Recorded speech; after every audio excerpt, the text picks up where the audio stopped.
Well, hi everyone. Welcome back to another episode, episode number 51 of Speed Tips by Bob and Chad. Glad to see all, or glad to be up here in front of all you guys again. We had a great weekend last weekend. We had our BHE four-link school at the shop there. Of course, Chad was there, and Ben Baker was there, and Riley Hatfield, and then of course my son Bobby Harris was part of the group. Excellent group. Had a lot of fun. Everything went really well, and tremendous amount of information. I was very pleased with the school. What was your opinion, Chad? Yeah, I think it went well. Had a lot of good questions, and Riley brought a new aspect of crew chief slash former driver approach. So it was definitely a good time, and I think everybody should have learned something. I think even I learned a couple things.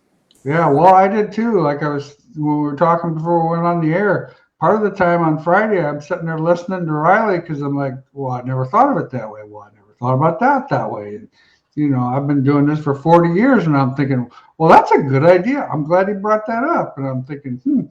So I'd get caught up almost in the motion of learning and forgot, wait a minute here, I got to stay on task. Yeah. So, but that was fun. It was a great time, and looking forward to our New York school. Kirk Spalding is going to be one of the guest speakers out there, along with Joel Smith and representative from Hoosier Tire is going to be there. So we're going to have an excellent cast, and of course Chad Wehrs is going to be there. Ben Baker is going to be out there again. Kind of my two sidekicks to do these schools with me all the time, and I enjoy what those guys bring to the table all the time, and always help me out. So it's pretty cool. So looking forward to the New York school, first part of March, or first weekend in March, actually. So what do you got going on, Chad? Well, we're got done with last weekend. Now we're worrying about working on this weekend. So we're busy. We're gonna do a boat sports and travel show this weekend for the non-Wehrs machine products. So we got our new company that we're part of, which is Trace My Space, which is toolbox foam inserts to organize your toolbox.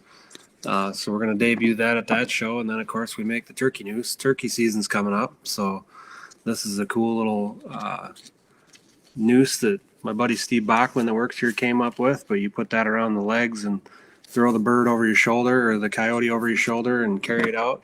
And then of course we got the scorekeepers. So we got the little scorzits and the big scorzits. So we're busy getting ready for that show this weekend. We got two of them outdoor RV boats shows the next 2 weekends. So kind of a change of pace for me going from racing products to our Wehrs the outdoor stuff and the organizing thing. And of course we'll have the Wyatt bikes there too. So it's cool to be a part of them other brands along with, kind of the racing industry, but, branching off into different aspects Sure. of the outdoor world. And then, of course, hopefully, if you're on our mailing list or bought anything, you got your 2022 product catalog in the mail. Must have been Much last bigger week. catalog than in years past. Bigger? Yeah, a lot more Yeah. pages. Well, according to the invoice from the print company, it was way bigger. Oh, I see. Funny how that works. Yeah. Yeah. Yeah, we added some pages there, but no, it's Nicole did a really good job of that, and we're really proud of that new catalog. And if you haven't got one, give us a call or an email or something, and we'll get one in the mail right away to you. Awesome. So where's these boat shows at? This week is here in La Crosse, Okay. and then next week is up by Duluth there, and then I think we got one more coming up in Eau Claire in a few weeks. So just little regional shows that we did one a couple years ago with just the scorekeepers and went pretty good. So we figured we'd give her another go at her. Cool. Well, I think that sounds exciting. I wish those shows were closer. I would come. Yeah. That's kind of, I'm looking forward to when they have those shows here in Iowa like they have done in the past, and getting all, like kind of some nights I get bored, and the TV, you can only watch the same reruns so many times.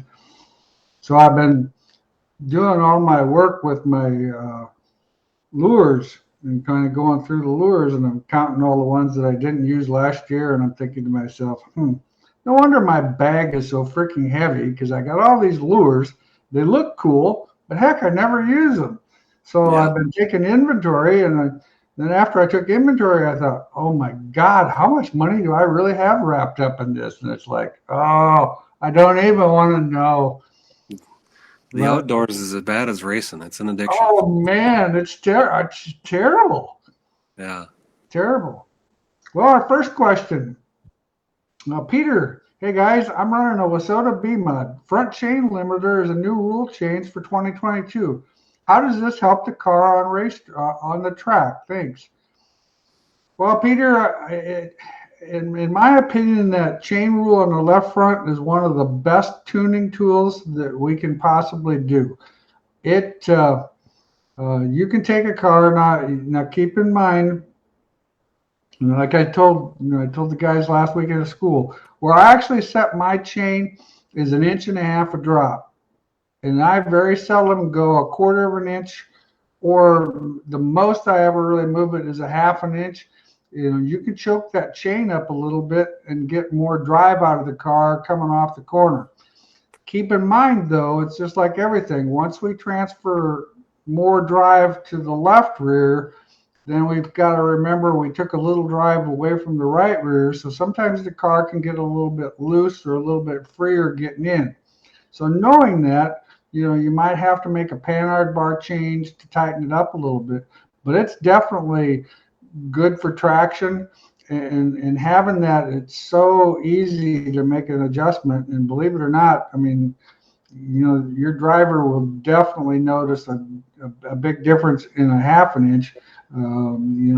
Jake McBurney, who runs our stuff, they change theirs 1/4 of an inch at a time, and seems to work well. Ryan, I can't remember what you said the previous post, Bob. What effect does mounting the pull bar to the left of the chassis of centerline of the pinion on the chassis side? Well, anytime you move a pull bar to the left, you're going to gain traction on the left rear tire. Anytime we move, whichever tire we move the pull bar towards, that's where it's going to influence the traction and give you more traction. However, once again, if we go and try to influence more of the left rear, we took something away from the right rear. So we took a little bit of side bite away from the car. Kind of the same thing as the chain. If you do move it to the left, which is definitely traction, it will traction it up. Works best on more of an open type car. Crate motor, you move it to the left, and then you can kind of end up getting a throttle push in the middle of the corner. It makes the car a little tight in the middle of the corner. But it definitely will tighten the car up, moving it to the left. Moving it to the right will free the car up a little bit more, gives you a little bit more side bite. A lot of times I've moved it 1 inch to the right and felt I gained speed, but where I picked up speed was I picked up speed in the middle of the corner, which in my opinion, whoever's the fastest in the middle of the corner is the one that's going to win the race. And that's been a good thing for us, but that's with the crate motor. So, keep that all in mind.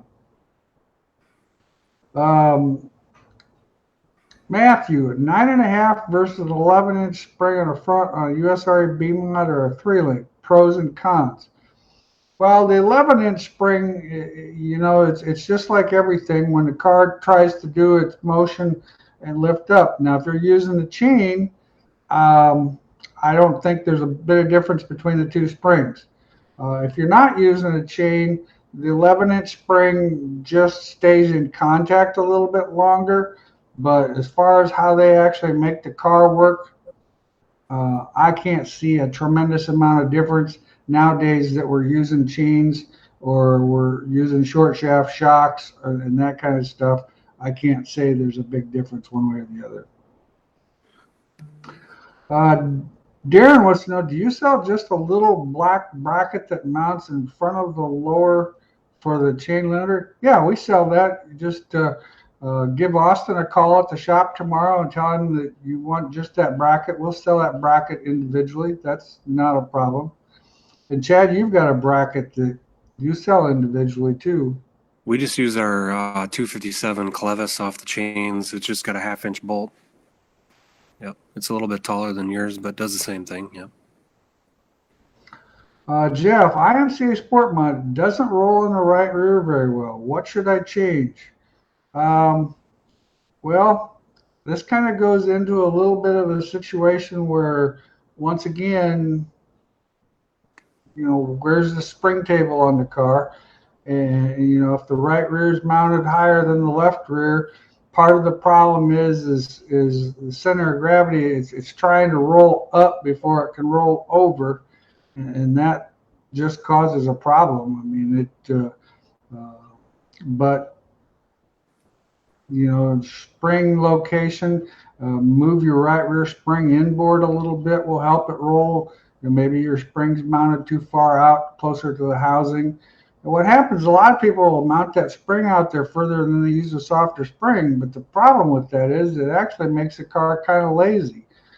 Our spring is 12 inches from the center of from the hub to the center of the spring. So I felt that works the best as far as getting the car to roll on the right side. You can put more panhard bar in it.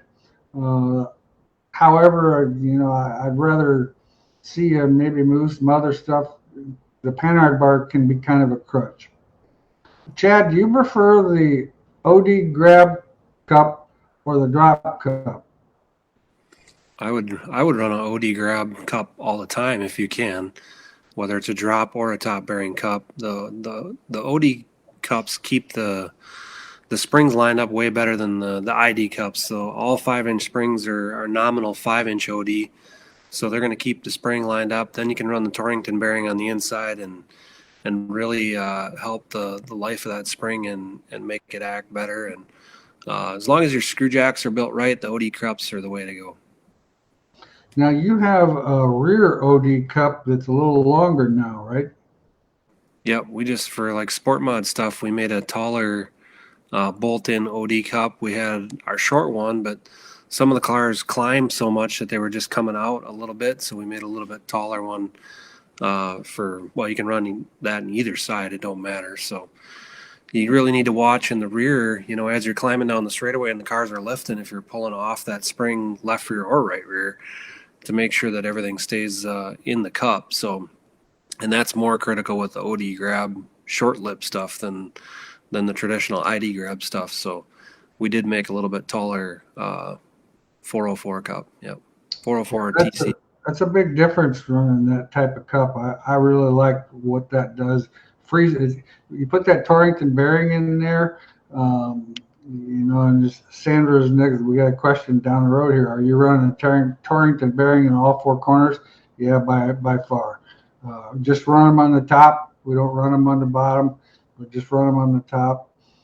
As long as you have OD grab cups and it stays in tension.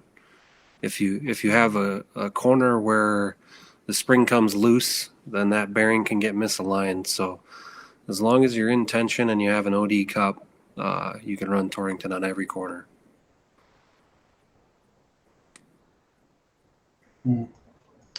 Well, we're missing a question, and I don't actually know how to go back up. Which Can one? you see that question that says, the bottom part of it says, good starting point to leave travel, body roll, both sides. When mounting outboard front shocks on an IMCA stock car, how much of the shaft is a good starting point to leave for travel, body roll on both sides? As a rule of thumb, I always recommend, on my right sides, your right front, you're going to want to have 5 inches of shaft showing on it with a 7-inch shock, because you're going to be always in compression mode. You're not going to be in rebound mode. My right rear, I usually put that so that it's about halfway, maybe 4 inches of shaft showing rather than 3. Now my left side, that's a little bit different deal. Like the left front, I usually only have about 2 inches of shaft showing, so that I get plenty of movement. And the same with the left rear. My left rear, at ride height only has 2 inches of shaft showing because I want to make sure that the shock has plenty of rebound movement as the car rolls to the right side. Kyle, when maintenance my Heims, what lube should I use? What do you recommend for a lubrication for Heim joints? I'd use some silicone-based spray lubricant probably, or they do make some like silicone-based spray, kind of a spray grease. I wouldn't use WD-40. Some guys are using some dry graphite stuff. I haven't been able to find out what that is, but uh, I would say the biggest thing is to make sure you clean them really good, and if you're going to lube them, you got to clean them. If you don't clean them, you might as well not lube them. So something that's silicone-based. Yeah, and remember, when you're using some type of a lube, you do have to clean them and re-lube them often, because the lube, no matter what kind of lube you have, they will attract dirt, and that dirt can be kind of like sandpaper if you don't take care of it, and then pretty soon your Heims will wear out. How much travel should the left front be limited to, and do you measure that from ride height? Yeah, Jason, like if I'm going to run a left front chain, I set it so that it has 1.5 inches of droop. In other words, I set it at ride height, and I jack the car up so that the shock moves 1.5 inches, or the rear wheel or the outside wheel moves 1.5 inches, and I set my chain there. But like with Chad's bracket, we use his upper bracket on our mounts, and that has a total of 2 inches of movement in it. Is that right? No, it's 1.25 inches. Okay. I always set mine in the middle of that when I have that 1.5 inch movement. That way I can go to 1.75 inches, or I can go to 1.25 inches, or I can go to 1 inch. It's very adjustable. Can you make an OD cup with a smaller hole for the jack bolt to go through? Not sure what you mean there, like the bearing in the jack in the cup. I think if that's what you mean, all of our bearings are 1/2 inch. I don't know if you have a different. If you want to, might need to explain a little bit more what you want there. If you're looking for a 3/8 hole or something smaller there, or if you're talking about the big hole on the top. Not sure what you mean there, Jim. Justin's got a question. Chad, do you make a spring keeper style coilover kit for the right rear? All of our coilover kits are the OD grab now. Yep. I assume that's what you mean by spring keeper. I would agree with that. I see Wasota changed their rules for the A-mods to run a fabricated lower with stock geometry. Is this worth the money spent to do? You know more about that fabricated lower than I do. Well, I wouldn't run in The advantage of the lower, I will say one thing, the advantage of a manufactured lower A-frame with the spring sets in there better. Yeah. Our helixes are perfect, but again, I mean, if you have a fully functioning race car and your lowers are straight and not wrecked, I wouldn't go and buy lowers right away. I mean, I would obviously do it after you crash or wreck a lower. Don't obsolete them lowers. That don't make any sense. So I think I would just transition as you wreck your stuff. You really ain't going to go any faster by putting our lowers on from the stock lowers you have on. What you're going to gain is that they're less expensive and they're perfect. So like Bob said, the spring sits in there way better. And I feel the way we have our new ones built, we use one of our shock clevises in there. I guess I could grab a lower, but we use a 200-8 clevis in there. So our shock mounts are really strong, and we've really done a lot the last year to develop that lower and make it as good as it is. But I wouldn't necessarily throw away what you got on there just because they made the rule change. Yeah, I mean, as long as they're requiring it to match the stock configurations, there's no real advantage other than, like I said, I like how, the shock fits on there a little bit nicer, the spring sets in there a little nicer. It's just a better piece. Let's see, Tim, in a 3-link Pro Stock, how much droop is too much? Also, how much wheelbase loss is too much? Well, the droop kind of depends on the car. With the Pro Stock 3-link, we actually ended up having 3 inches is what our car is 3 inches, an IMCA Sport Mod. Our wheelbase changes 3 inches under full droop, and full droop is the way we measure it from ride height to our frame. It's 4.5 inches. So like if the ride height is 12 inches, then our full droop would be at 16.5. But I also measure our chain. Our chain measurement needs to be from center to center of the chain 18.25 inches, and then we adjust it from there. Caster camber for an IMCA stock car. Well, Kenny, that's something I was working on tonight. I'm working on the book for our stock car school coming up here in 2 weeks, and I run the same camber caster that I do on a Sport Mod. Right front, if I'm running the stock spindles like what you guys are running, in the neighborhood of 5 degrees caster, camber is a -6.5. The stock cars now are starting to get the chassis movement like what the modifieds are getting and the Sport Mods are getting, so that camber caster needs to be about the same. Left front, I run about 2 degrees positive caster, and then my camber is 4 positive. So tipping the left rear or left front out 4 degrees and tipping the right front in 6.5 degrees seems to work pretty good. The biggest key is, and how you can actually check this, Kenny, is take your right front spring out and let the car kind of come down to where you think that right front's going to travel. Jack the car up underneath the seat until, and kind of simulate what this is actually looking at.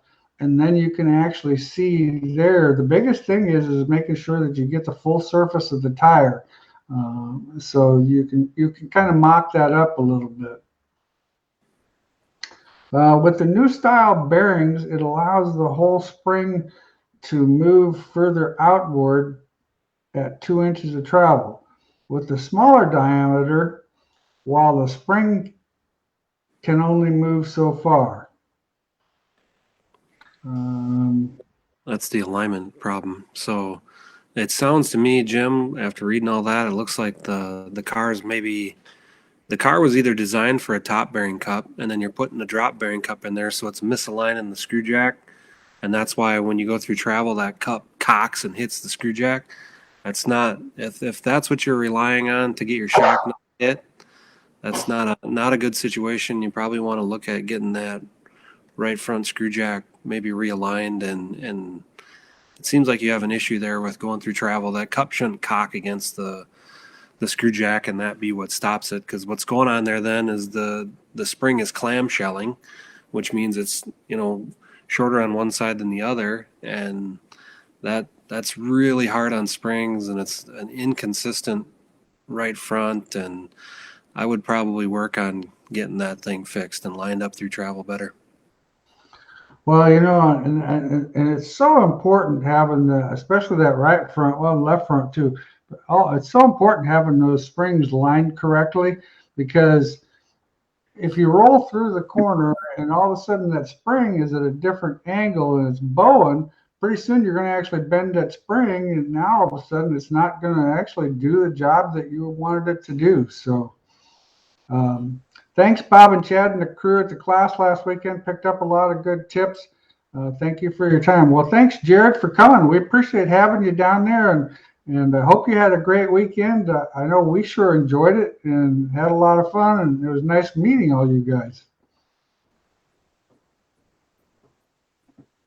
Okay. Jim's saying it's a brand new car. Well, I hate to tell you, Jim, doesn't necessarily mean that it. I've seen some new cars that maybe they got the jack bolt in there just not quite correct. It's hard to say. Yeah, thanks, Jim. I do have a video that talks about locating that spring. It's on the Race Tech Knowledge Center. Good video to watch. Pull bar or lift arm, which is the best for a dry slick racetrack? We talked about that pull bar and lift arm thing this weekend. In my opinion, traction-wise, it's hard to beat a pull bar. The lift bars have come quite a ways. The problem with the lift bar, you'll never get a car that drives better than a lift arm car. As far as, especially on a sweeping corner, something that's high speed, fast, a lift arm car is just going to be super easy to drive. However, they can be a little short on traction sometimes just because that lift arm is where it's located at and how it's trying to lift weight and transfer weight. The pull bar, in my opinion, on a dry slick racetrack is better. I hear some people running the pull bar mounted behind the center of the housing. What are your thoughts on that location versus a couple inches in front of the center of the housing? Well, Mike, when we were running a couple inches ahead of the housing, that was because we were getting so much movement. That's back when our torque links were moving, or our pull bars were moving 2.5 to 3 inches of movement. So we didn't want to cam the rear end over. So we had to start ahead of center. And then as it pulled, it was still always pulling angle into it. Well, now we've actually found that there's actually more traction mounted behind the housing. And with our pull bars that are, nowadays our pull bars aren't going over 1.25 inches max. And so that's a big deal. Traction wise, I feel it's better behind. We're, I think, 1 inch behind is where we're actually at. And that seems to work pretty well. When going from a quarter oval to a half oval, what bar change to the rear would you expect to make on a 2014 GRT Sport Mod? Honestly, the only time that I actually make it, the short racetrack, I might actually run my right rear up one hole because I want to get a little more steer in the car to roll around the corner. If it's a tight cornered racetrack where I got to go in, pivot, and make sure the car turns and still comes off good. Half mile racetrack, I'd probably run it maybe even a little bit flatter, but honestly, I don't change them. I'm more concerned about the condition of the racetrack, whether it's dry slick or whether it's tacky, in comparison to the size of the racetrack. I'm more concerned about the actual condition. Jared, some of the best money I spent on dirt racing. Well, I appreciate that, Jared. Nice comment. Thank you very much for that good comment. And like I said, we had a great time and it was a lot of fun. And I'm all pumped up to go to New York now. And so I'm ready to go. I'm ready. I'm thinking to myself, that's going to be bad. We got the weekend off next weekend. So I'm ready to go. I'm ready to go, but I ain't going out on that bridge with you. So yeah. That I don't blame you there. 300 feet up in the air is a little on the scary side. Did you miss Tim? Did we miss Tim's question? I might have. 2,800 pound pro stock is 48 inch pull bar too long at 20 degrees. What do you recommend? How heavy of a pro stock? 2,800 pound. 2,800 pounds. 48 inches is pretty long. It's pretty long. I stay between that 28 and 36. And what did Riley say? He's at 38? Yeah. The longer you go, you run into the problem where it's going to be, you're going to have better traction down the straightaway, but it's going to be kind of lazy and not as responsive in the middle of the corner. I think that's a little bit long for the weight of the car. I would consider something in that 36-inch range. That's just my opinion. Wayzata street stock rear trailing arm mount bolts must be parallel to the rear end side to side. Benefits of mounting them closer to the rear end or max of 4 inches anyway. Honestly, with those trailing arms, I still think GM got that thing right where they actually mounted them. I don't really see a big advantage. I wouldn't widen them for sure. I don't know if I would narrow them. I might not be the right guy to ask that question because I'm not as familiar with that type of thing, but I know where the stock location is pretty good. When mounting a pull bar behind, how high off the housing? Well, actually, I can't tell you the height off the housing, but from the center of the axle tube to the mounting location is 12 inches. Some guys are 11, but most everybody's in that 11 to 12 inch mark.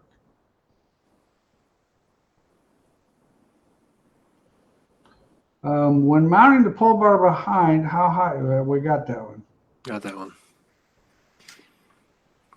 Well, we got a little bit of a break here. We need some more questions.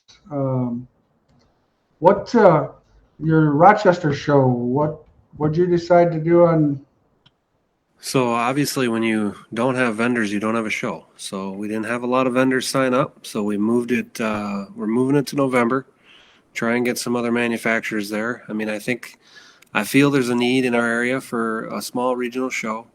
We're just looking for our fellow manufacturers like you and some other companies and trying to find a weekend that works good there. And I still think we should have some sort of a show, but man, there's so much going on. It's really hard to get everybody on the same page. So we're looking at November, tentatively the 19th is what we're shooting for. We've had a couple people sign up now, so we just got behind planning this deal it was supposed to be this week. And I mean, it just got to the point where we just didn't have enough time to get it rolling and do it right. And we didn't want to shortchange people and have them come see 7-8 booths. I mean, that's a waste of everybody's time. So we pushed it back to give us some more time to dial it in and get some, obviously we need vendors and companies to have a show worthy of people to come to. So we've kind of started over, pushed it back, gave us some more time to plan out, but we're still planning on November.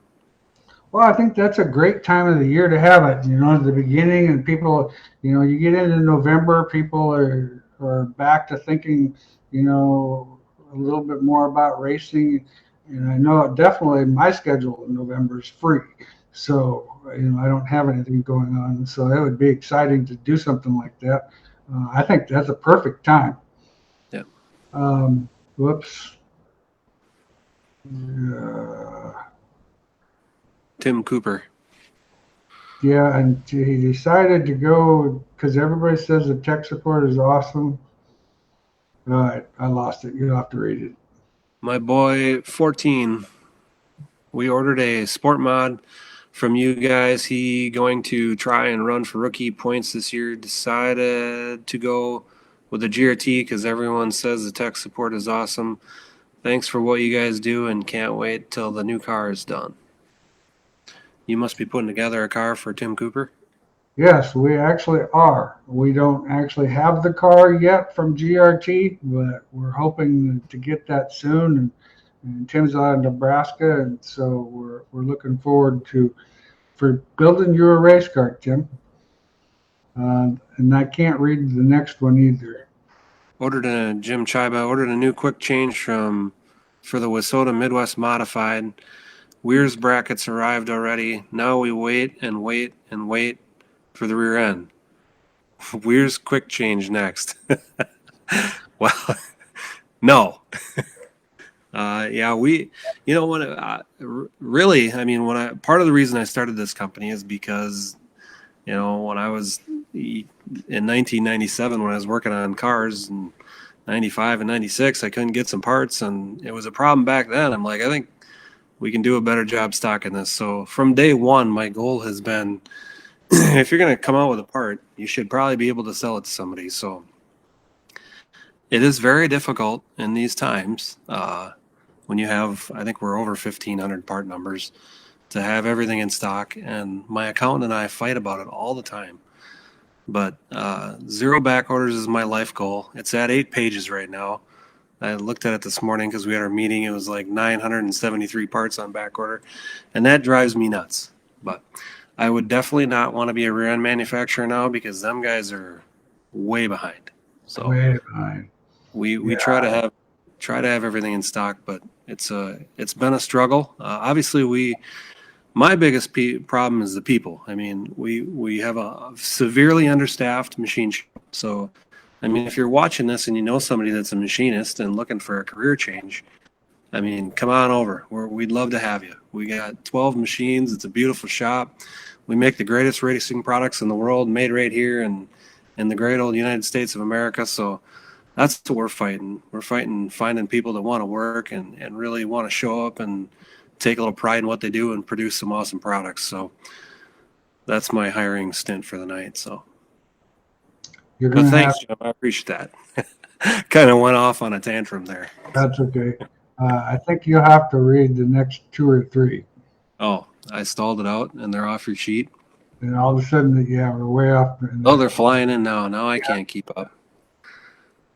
Colby says, I'm looking to get a new set of shocks for my IMCA stock car. Just curious how far out you are on the shocks. It would be all new ones.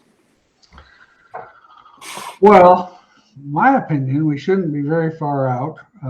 I would have to talk to Bobby for sure, but normally we were within about 3 days. Now, he did mention to me today about working Saturday this week because he's got a bunch of rebuilds and stuff in there. But the new stuff, they're turning it around pretty good. As long as we have product on the shelf, to build, it would be under a week. But I could be wrong about that. But normally that they're really good. Bobby's pretty anal about that. If there's stuff sitting there, it needs to go out, and so those guys work pretty hard. All right, the next one. Alex Crawford, stock car. What size actual diameter do you suggest running if I switch to the twist axles? I don't have a lot of knowledge with those. You're better off to ask somebody better than me. I would. Strange? I would talk to Strange or call Performance Bodies and talk to Darren Duffy. Those guys, they work with a lot of customers, and I know they sell some of that stuff. They might have a better idea. I've not worked with those axles, believe it or not. I've just always been a firm believer in that axle that we have works good, and I tune the car around it where the axle, not saying they don't work, it's just another element that you put in the setup equation. Greg says, what do you think? Car wouldn't turn, then it broke the right front shock. It started turning. Softer right front shock or softer right front spring? Well, I mean, if you broke the shock and it started turning, that's definitely saying that you must have a too stiff of a shock on the car, or the shock's mounted in some sort of a bind. I mean, I question why you broke the shock, because if the shock's not mounted correctly, so if that shaft is going one direction from the body, it's going to make it bind and make the car probably try to not get on the right front, where when it broke, now all of a sudden it can get on the right front and the car is working better. So I would investigate how the actual shock is mounted. We had, chassis builder that had some mounting issues, and we bent some shocks, and finally, we just explained it to him. The way they were mounting the shock was putting the shock in the bind. It wasn't the shock's fault that was going wrong. It was the actual mounting location. Do you also build IMC stock cars? I do not build IMC stock cars. We sell B&B cars. Um, right now, we're kind of to the point where if you wanted a stock car from us, God would only tell you when we could actually get it done because we're so far behind with what we have. I'd call Paul Berger at B&B and see what he's got going on. I think he could probably get you one quicker than what we could because I was just there. You have cars in the shop, out of the shop, in the snowbank, in the trailer, yeah, and we got four of them at Powder Coat. or at the powder coater. It's a busy place. I'm like, man. And we finally actually the one car left today, finally, and there's two others that are finally leaving this week. So hopefully, and oh yeah, you didn't see our pretty blue one because we went and got that this morning. Our pretty candy blue. It's a nice looking frame, man. Anyway, go ahead. Billy, not sure understood my question. Lower trailing arm bolts mounted close to the axle tube or further away? Oh, gotcha. And they can Yeah, be within 4 inches. no, I think they have to be the same both sides, don't they? Yeah, but I think you've got a 4 inch window. Oh, okay, yeah. Well, you don't want to go closer to the axle tube on the left rear. Yeah. Well, actually, I would probably almost go further away on the left rear to get more angle in that left rear trailing arm and then shorten it up a little bit, unless they both have to be the same. If they both have to be the same, it's kind of like our normal 4-link car should be 4.5 inches from the center of the axle housing down to the bolt. Yeah. Scott, pull bar on rear end. Most builders have it centered between the rear tires. As the track dries out or is generally always dry, would you want to have it a little closer to the left rear to help influence that tire to tighten it off the corner?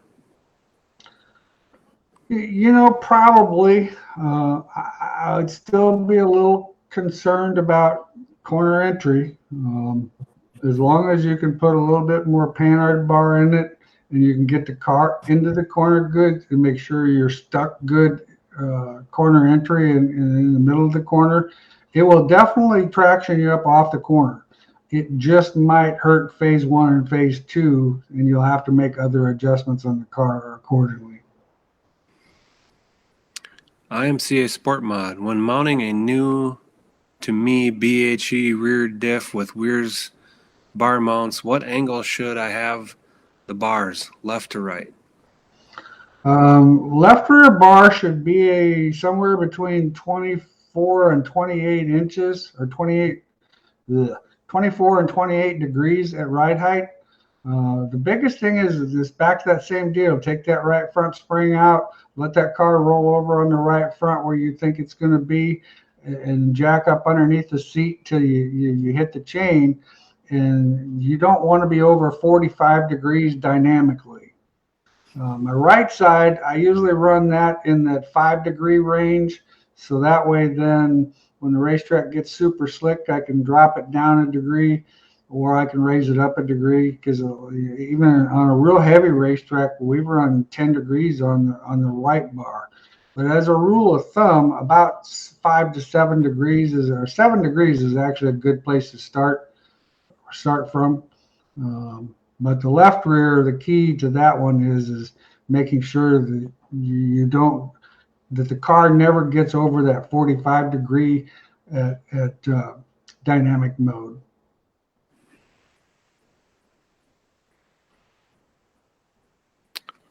UMP Pro Mod, longer or shorter pull bar, and what's the pros, cons to both?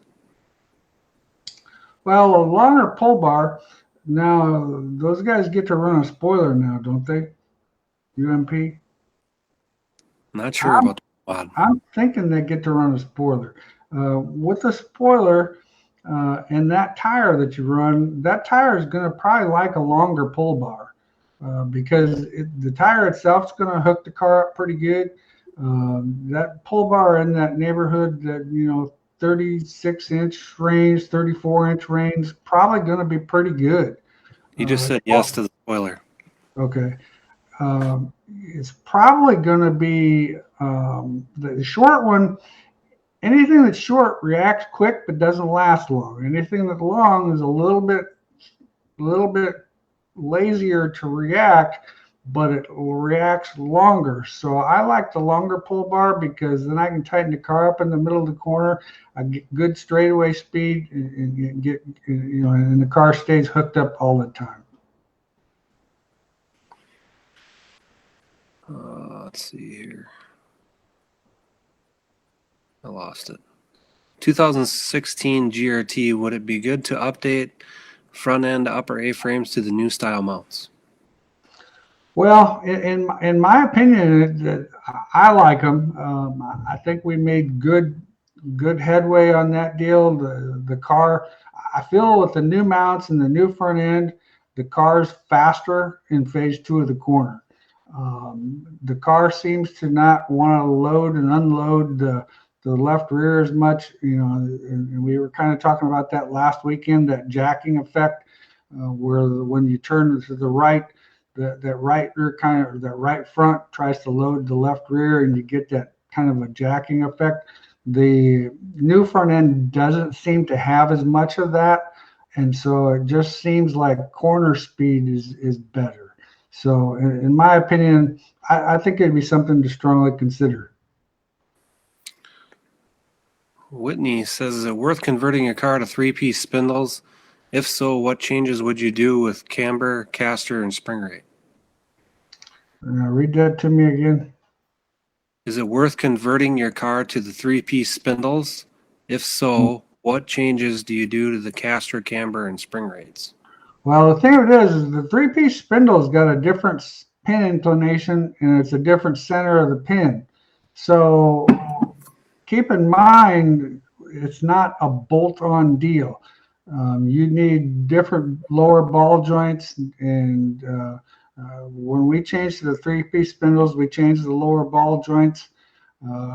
Camber and caster, we run the same camber at 6.5 negative on the right front, 4.5 or 4 positive on the left front. Caster, we up the caster. I run 5-6 degrees positive caster on the 3-piece spindle just because of the 7-degree pin inclination. I still run that 2 to 3 on the left side. With the 3-piece spindles, we run 3 on the left side.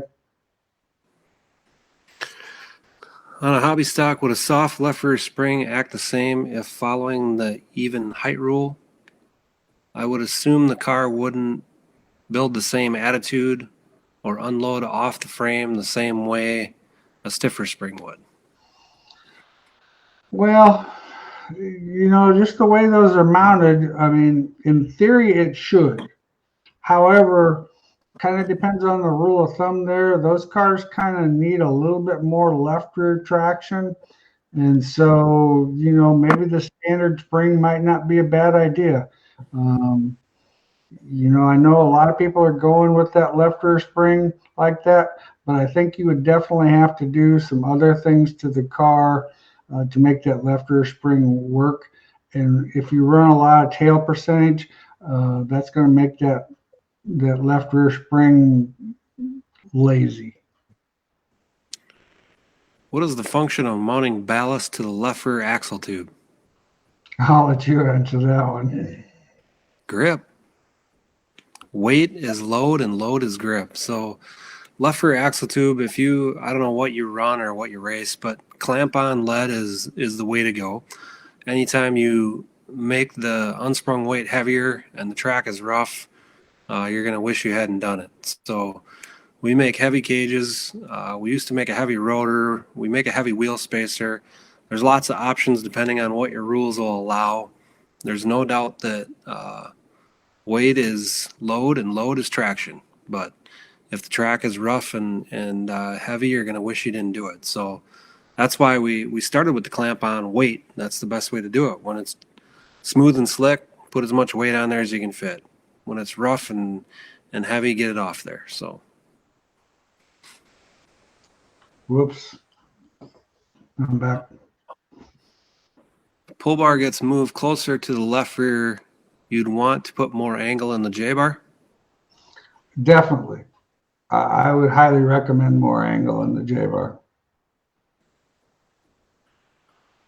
Derek, what are your thoughts on right rear spring position on IMCA stock car for tracks that usually get dry slick?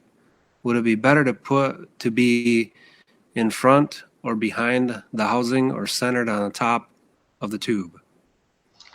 Well, if you're in a situation where it's just super duper slick and it's kind of a stop and go type slick, I would run the right rear behind the housing, the left rear in front of the housing.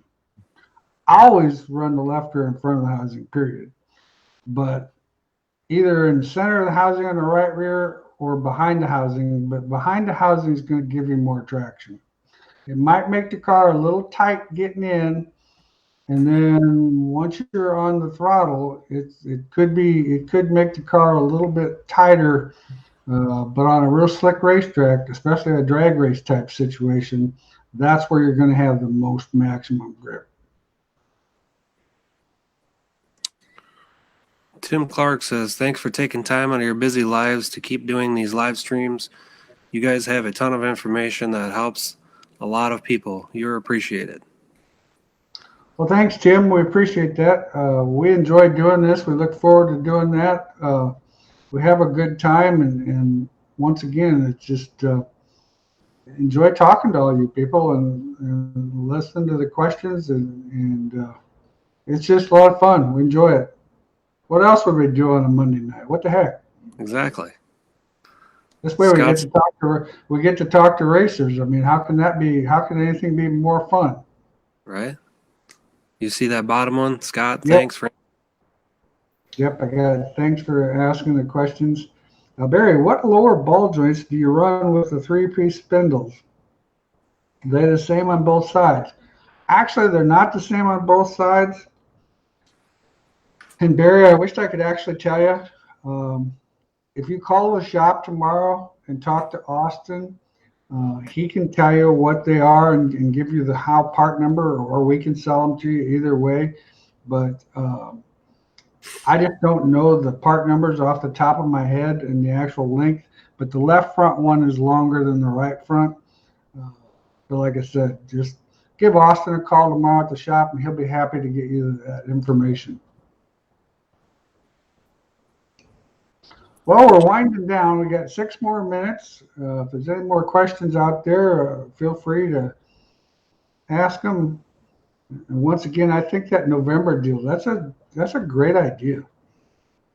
Yeah, we're thinking right after the Vegas race, or maybe even the Vegas week. I don't know how many Midwestern guys go out there. I don't know. We're looking at them weeks in November. I know the 19th is opening deer camp in Wisconsin, so we're maybe trying to go earlier than that, but we'll see how it develops here. Excuse me. Gotcha. With the new. Oh, Jesus, look at him. Late rush. Did Zach go off the top of your screen? Yep. With the new hobby stock spring rule, how soft do you believe you can go before the soft spring just becomes useless? Well, it's hard to say on that hobby stock deal. I'm not a huge believer in that real soft spring. I just don't think they limit you on so many other things that I'm not convinced that soft spring's the answer. If I was to say how soft I would go, I probably wouldn't go softer than a 150. 125 is the softest thing I would ever run. But with the weight of your car, a 150 is probably the softest I would go. Colby says, is there any advantage of running a shorter spring on the right rear and a taller spring on the left rear of an IMCA stock car? Oh, by far. That's your spring table, man. That's big. You guys can run that 16-inch spring. So I recommend on all of our stock car stuff, running a 16-inch left rear with a 13-inch right rear. I think that makes a big difference. Those cars have a little bit of a problem with side bite to begin with, and that just helps the side bite substantially. Zach said on the right rear. Well, you don't want to go soft in the right rear. No. You're gonna look cool, but you ain't gonna go anywhere. Softer springs just going to compress, and it's not going to load the tire. So you're going to, like Chad said, you're going to look cool, but it's not going to be fast. Can you see Cade? Nope. Cade Richards had a great time at the RTI school. Learned a lot. Got a bunch of new ideas to try. Thanks, guys. It was nice to meet you, Cade. That was cool.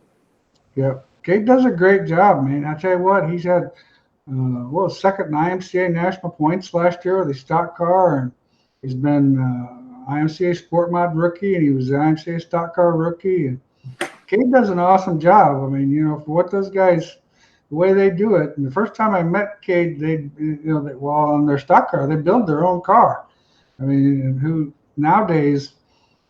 does that? I mean, you just don't hear of that. So yeah, those guys do a heck of a job. Thanks, Cade. We appreciate it. And, can't wait to see you run that modified. Tim Clark, on a follow-up of a previous question, when you move the pull bar to the left on the housing, do you want to adjust the J-bar on the chassis side or on the pinion side? Pinion side. Lower the pinion side? Yeah, anytime you adjust it on the pinion, it's going to be twice the amount. I mean, you can go a half an inch compared to an inch on the rear end. It's just going to be a lot. You can do a lot less of a change to make a change. Do you rebuild any shock brand? We do Penske's, Bilsteins, AFCOs, CSIs. I think that's all I know about. Now, there might be something that I don't know about, but I think that's it. Your thoughts on the live shock and spring on left rear A-mod, and do you stay with, and then it moves, with a soft spring or a stiff spring? Live shock and spring, so coil over behind, left rear, coil over behind. Coil over behind. You definitely will go with a little bit stiffer spring. You'll find that your shock absorber needs to have a little less compression and a little bit more rebound. What's your thoughts on a 400-pound spring on a pull bar with a bump inside? Well, I think that works pretty good. I mean, that's kind of what our torque link, we run some 400-pound stuff last year. We stay in that 400 to 500-pound range, and then use those stops in the middle, because what it does, the spring definitely reacts differently than the stops do, so you kind of get the best of both worlds in a sense. On a B-mod that likes to three-wheel, if you move the pull bar one way or the other on the housing, will it calm the car down any? Moving it to the right will definitely calm it down. More than likely, if it's liking to freewheel, your rear end's too far to the left. What's happening is the car's getting over on the right rear. You don't have, maybe need a stiffer spring. The problem with it is sometimes the stiffer spring can be a Band-Aid. I line my left side tires up. I string line my left side tires, and then my right side's in probably 1.25 inches for my right front.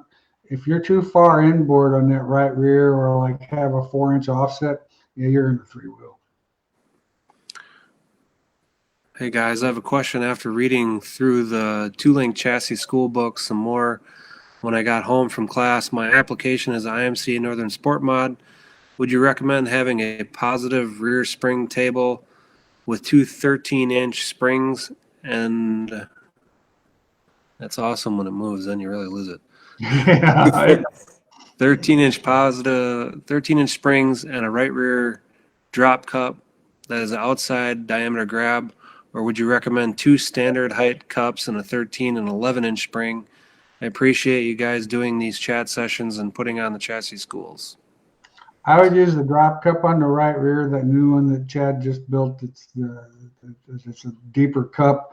I like that better. And I definitely would use the drop cup in the right front, because once the car gets in, and like Riley Hatfield explained it last weekend about a triangle. And one thing about it, once the car gets in and gets over on the right front, it's going to go to the right rear. I mean, if it doesn't get on the right front, that's what's keeping it off the right rear. So typical situation, I like the two 13-inch springs.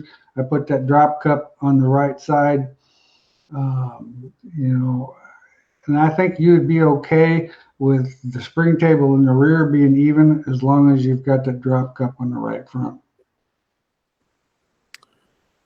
So you're saying a softer spring in the left rear of a hobby and stiffer in the right rear, doesn't more left rear spring create the traction? Well, it creates hike, which sometimes can create traction. You just got to remember, we're loading it to the point where too soft of a left rear spring can just give you motion and not produce any load to the tire. That's just my opinion. What type of pull bar do you use on the Northern Sport Mod? Thank you very much. Well, the Northern Sport Mod has to be a stock, just a solid rod. That's the only thing you can run on a Northern Sport Mod. Landon, how much movement are you getting with the 400 pound in that pull bar? Well, with our pull bar, we're getting 1.25 inches of movement. But we've got a stack of bushings that restrict that movement. So the 400 pound pull bar, you're saying 1.5 inches. That's 1.5 inches is right on the edge of too much for those pull bars. 1.25 inches seems to be about the top what I do. We usually are in that 1 to 1.25 inch range. What's the part number on that right rear Sport Mod drop cup? 404 TC is the tall cup with the extra lip on it. Just called today on that subject. Wish Chad made the top mount left rear cup. Okay. Colby, I asked about the difference in spring height from left to right in the rear. Is there an advantage of doing it on the front also? Well, Colby, on the front, I normally, like I said, I run that, unless I'm going to run a really soft spring for some strange reason. Normally, I would much rather run the drop cup, just because I like the way that spring table is. With that drop cup, it makes it so that the spring table is a lot lower on the right front, helps the car get in on the right front a lot better. And once again, we got to get the car to pivot around the right front corner. So getting that car over on the right front gets the car on the right rear and just helps this car do its thing. It's just easier to tune. I think it's just a great advantage to go with that drop cup. All right, guys, we're at the end of our session. We appreciate all the questions tonight. You guys had some awesome questions, and we appreciate it. I forgot to actually look at what the date the next one was. Watch for Facebook, and we'll have that published on Facebook to let you guys know what date we're going. And I don't actually have a calendar in this room, so I can't actually tell you. But I sure appreciate everybody listening. We have a lot of fun with this, and we'll always just hope that we can help somebody go a little better, because if they go a little better, they're going to be in the sport better longer, and your friends are going to like it, and your wife's going to like it because you're going to be happier, and it's just a good thing all the way around, man. So thanks a lot, guys. We sure appreciate it. Thanks. Have a good night.